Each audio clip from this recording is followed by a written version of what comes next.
ሰው ምን አስተማረኝ መሰላችሁ?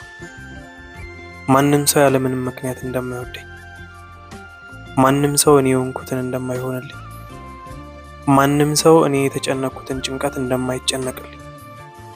በጣም የጸጸተኝን ደግሞ ልንገራችሁ።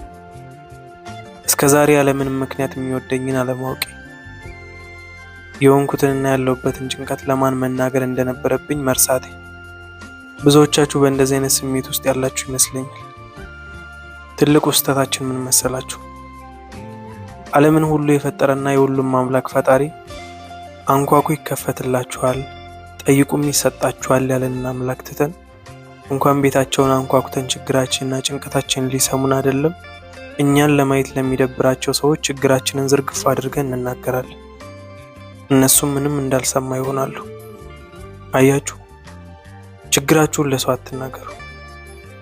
ለፈጣሪ ንገሩትና አይቶ የሚረዳችሁን ሰው ይላክላችሁ። አመሰግናለሁ።